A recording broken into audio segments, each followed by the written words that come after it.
In today's video, I'm breaking down the 8 most important qualities of any good CEO, but specifically, I'm going to be breaking down how that relates to being a contractor and how you can use these 8 qualities to make your own business better. If you don't know me, my name is Tyler Link. I own a concrete company and a landscape company. Between those 2 companies, we do about $4 million a year in revenue, and this channel is dedicated to helping others grow their own company. If you want a faster way to do it, make sure you click the link down below in the description. It's actually a mastermind that I have, and this is actually a clip from the mastermind, so it's a little sneak peek. So make sure you check that out after this video, but without further ado, let's hop into step number 1. There is a reason why I call this group Concrete CEOs. CEO stands for Chief Executive Officer.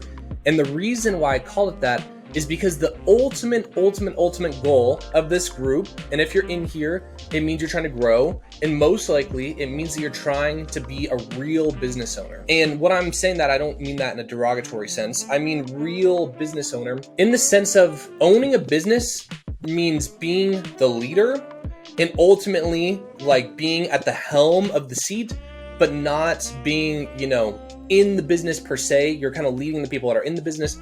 Obviously, all of us here are in different phases. Some of us, you might be the leader, the laborer, the accountant, the marketing guy, the sales guy, the everything, okay? And that's okay. That's where I started too. Everyone starts there. There's nothing wrong with that.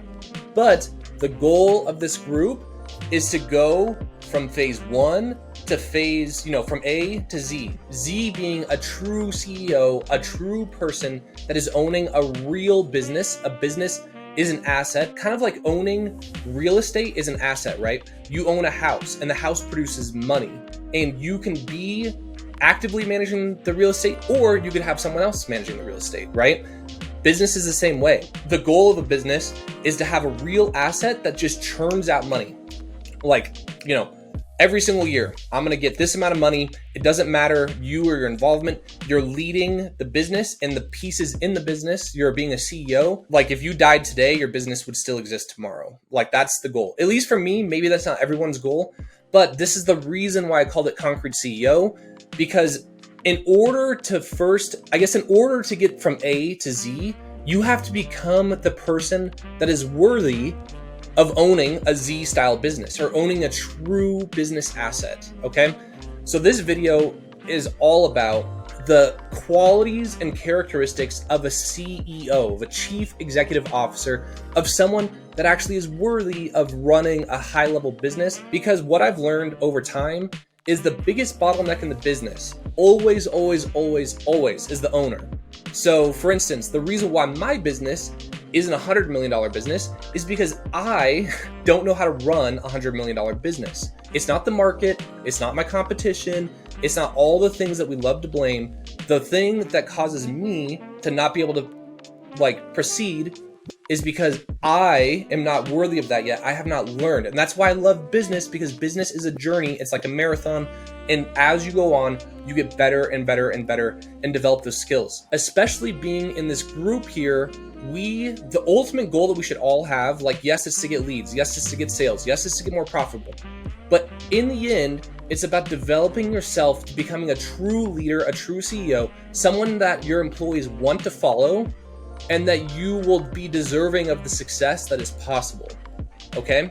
So I took some notes. So I'm just going to go through some things on how we should act and the qualities of a good CEO. Because I promise you, until you develop the qualities of a good CEO, then you won't become a good CEO. Your business will not thrive. Okay? A lot of this is just going to ride on your individual journey through this. And remember, this isn't like a light switch. Okay? It's not like you're either a good CEO or you're not. So it's an infinite realm of how good. So let's just say it goes from 0 to infinity. You might be at 1,000. That doesn't mean that you're bad. It just means that you could get better, right? Everyone can get better.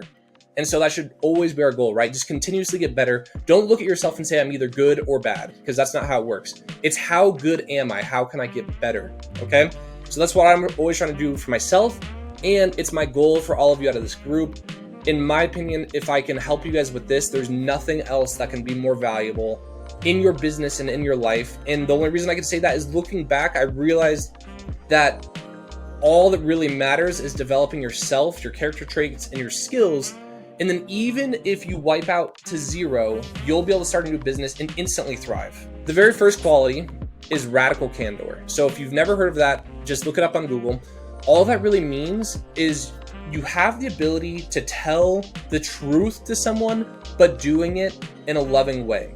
And the reason why I wanted to put this first is because I've already noticed some of you guys on the Facebook group say things, and I notice right away is going to hurt you in the long run. It's a mindset that's not a healthy mindset. You should be surrounding yourself with people who will tell you the truth even if it hurts. Like, for instance, my dad literally has skin cancer on his face, and he is lazy about going to the doctor, which to me is insane. Everyone else around him might be nice and supportive about it because my dad's probably nervous to go to the doctor because he's nervous for what them to say. But in my opinion, and this is what Radical Candor is I love my dad so much, I'm going to tell him the truth even if it hurts for me to say and it hurts for him to hear. And I had to tell him, Dad, you're being selfish by not going to the doctor, because if you don't get yourself fixed and you don't act responsibly,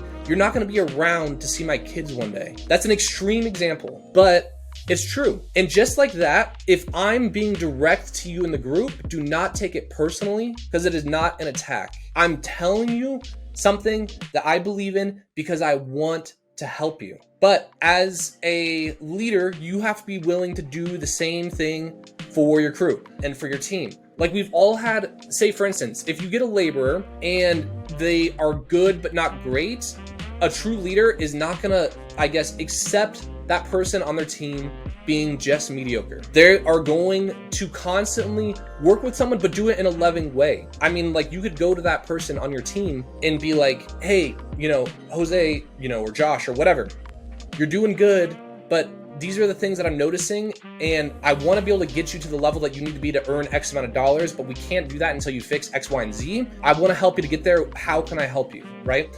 But until you could have that hard conversation, they may not even know that they're doing anything wrong. So that's number one, Radical Candor, okay? I put that first just because I know I'm going to be demonstrating that to you guys in the group. I view that as my responsibility, and my primary goal is to tell you what you need to hear, not what you want to hear, okay? And I need you guys to do that not only for other people in the group, but also for your employees, your loved ones, everything. That's step one of being a good CEO or a good leader. Number two is determination/decisiveness. Once a CEO makes up their mind, they stick to it and they focus on the long term. They know that when they make a decision and they're doing something new, they don't expect to be an expert overnight, okay? So they stay calm. They're not paper-handed. I'm not sure if you guys have ever heard that, but the term is like, if you buy a stock and then the stock starts going down, you freak the hell out, and then you're a paper hand, you sell right away. Sometimes that's a good decision, but sometimes it's bad. All I'm saying is you need to remain calm and decisive, and especially if you're doing something new,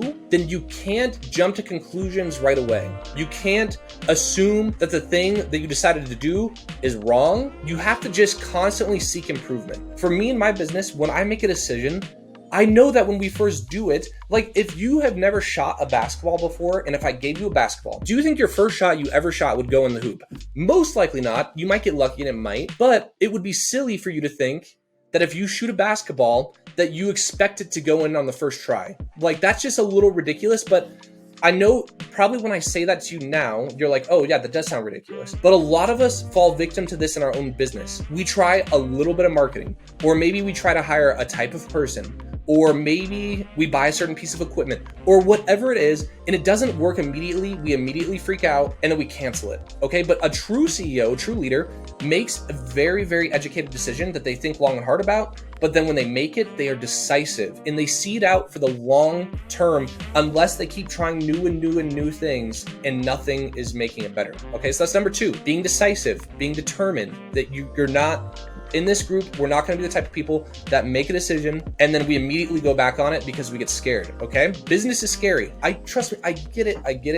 Again, I know I kind of sound a little fired up right now, which I kind of am, but don't take it in a bad way, just because I'm very passionate about this. Number three, they're long-term focused. We already talked a little bit about this, but they make decisions that are going to benefit them in the long term. Good CEOs will make decisions that even if it's not the very, very, very best thing in the short term, like for instance, doing a post on social media will probably get you no leads today. So you're like, well, why would I spend time posting on social media today if I don't get an immediate reward? But a good CEO will look at that and they say, I need to stick with this over the long term to build up, right? It's kind of like, imagine rolling a snowball down the hill. And as you roll it, it gets bigger and bigger and bigger. And when you first roll it, it's just tiny. It's like this, but you roll it a little bit and then it gets bigger and then bigger and bigger and bigger. That's the same thing in business. Good CEOs will make decisions that are focused on the long term because they care about long-term success, not short-term wins. Number 4, ultimate responsibility.